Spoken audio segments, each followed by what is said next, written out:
Hello everyone, welcome to Vicar David's 60-second slot. Being stuck in a traffic jam on the M6 a short while ago. 3 lanes of stationary traffic after a journey from a distant part of the country that was a clear run. The frustration and annoyance that I found that I was feeling made me realise that I'm not used to waiting around as someone with an iPhone and lots to do. Like many people, we've got used to having things whenever we want it, straight away. Well, like many people in society, I think we kind of got out of the habit of waiting around for things, and when we're powerless to do anything else, sometimes we can feel that sense of frustration. One phrase that has been used to talk about patience and waiting is "good things come to those who wait." Well, I'm sure that in a literal sense that's obviously not always true, isn't it? But in the Bible there's a lot about waiting.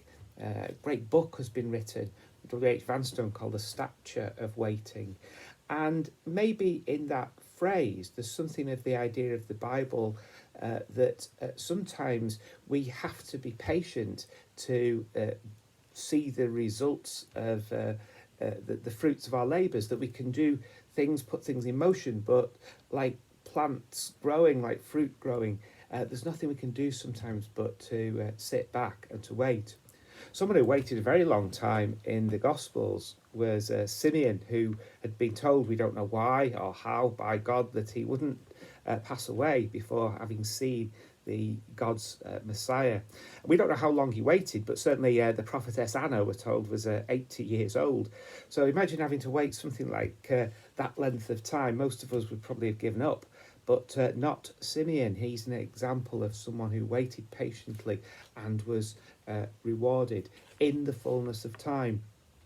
And that's, I think, at the heart of the Bible's teaching of waiting and patience, that we can offer God our prayers, we can give God our requests, but to accept that sometimes God's answer may be not yet, or even maybe no, because God knows our needs better than we know them ourselves.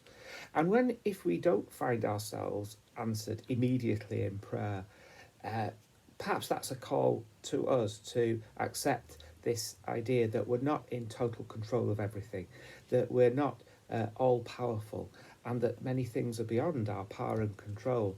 And if we place them into God's hands and realise that God's will for us is better than anything we can imagine or desire or deserve, that we're asking really to God to take care of our future.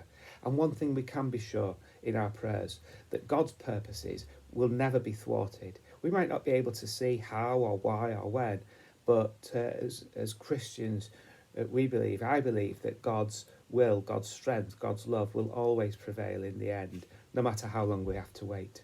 Thank you for watching, and God bless.